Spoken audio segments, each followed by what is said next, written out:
Hello दोस्तों, मैं हूं कबीर और स्वागत है आप सबका इस चैनल पर।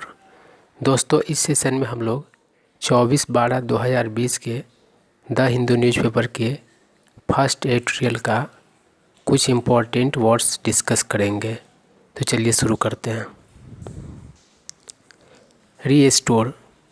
रीस्टोर का अर्थ होता है किसी चीज़ को फिर से लाना, खास करके किसी सिस्टम को, रूल सिस्टम इत्यादि को। सेंटेंस देखिए, कह रहा है the BJP wants to restore Ram Rajya, अर्थात बीजेपी राम राज्य को रीस्टोर करना चाहती है। The fundamentalist favour restoration of caste system. Fundamentalist का अर्थ होता है रूढ़िवादी, अर्थात जो पुरानी मान्यताओं में विश्वास करते हो। तो सेंटेंस कह रहा है कि रूढ़िवादी लोग कास्ट सिस्टम के रीस्टोरेशन का पक्ष लेते हैं, फेवर करते हैं। रिवोक, इसका अर्थ होता है रद्द करना, अर्थात ऑफिशियली किसी नियम, सिस्टम इत्यादि को या किसी व्यवस्था को रद्द करना। सेंटेंस देखिए, कह रहा है the article 370 was revoked on August 5, 2019, अर्थात आर्टिकल 370 को 5 अगस्त 2019 को रद्द किया गया था।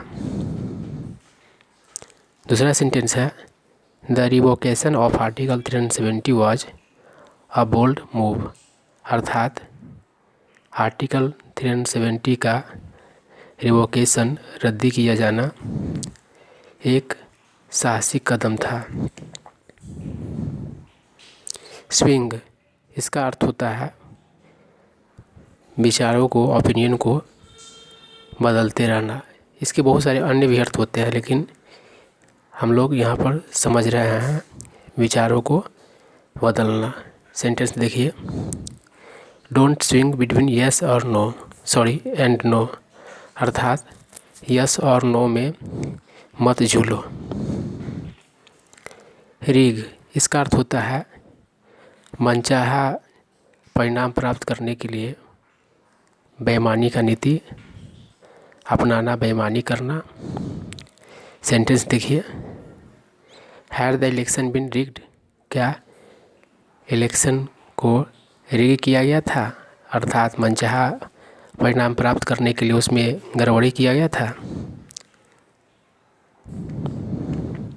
प्लेज, इसका अर्थ होता है प्रतिज्ञा करना। सेंटेंस देखिए, the IAS has pledge to uproot corruption, अर्थात IAS ने भ्रष्टाचार को उखाड़ने का प्रण किया है। अले, इसका अर्थ होता है किसी फीलिंग को, उसकी करवाहट को कम करना। सेंटेंस देखिए, हिज वर्ड्स अलेड देयर फियर, अर्थात उसके बातों ने उनके भय को कम किया। विगरसली, इसका अर्थ होता है जोश खरोश के साथ, उत्साह के साथ। सेंटेंस देखिए, the students are preparing for the exam vigorously, अर्थात स्टूडेंट्स एग्ज़ाम के लिए जोश खरोश के साथ, उत्साह के साथ तैयारी कर रहे हैं। A shot in the arm, इसका अर्थ होता है उत्साह देने वाला चीज़। सेंटेंस देखिए, the PT result is a shot in arm for them, अर्थात PT रिजल्ट उनके लिए उत्साह देने वाला चीज़ है, खुराक है।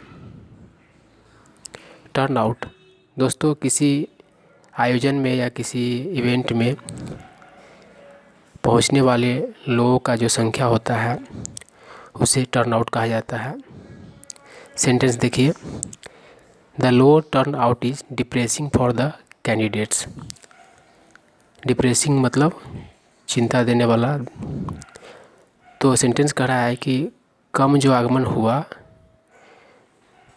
वह क्या था, तो वह क्या है, तो कैंडिडेट्स के लिए अर्थात जो उम्मीदवार खड़े हैं उनके लिए डिप्रेसिंग है, चिंता देने वाला है। इलेक्शन के टाइम में आप इस वर्ड को बहुत बार सुनते हैं। आउटफिट, इसका अर्थ होता है समूह, गुट इत्यादि। सेंटेंस देखिए, the outfit has been banned by the government, अर्थात किसी खास आउटफिट का बात किया जा रहा है, उसे सरकार के द्वारा बैन कर दिया गया हुआ है। तो दोस्तों ये कुछ वर्ड्स थे जिन्हें हम लोगों ने डिस्कस किया। तो दोस्तों इस तरह की वीडियोज़ नियमित रूप से प्राप्त करने के लिए आप हमारे चैनल को सब्सक्राइब कर लें और इस वीडियो को अपने फ्रेंड सर्कल में शेयर कर दें। अच्छा लगा हो तो लाइक कर दें। कुछ जानना है या कुछ सुझाव है तो कमेंट करें। Thank you.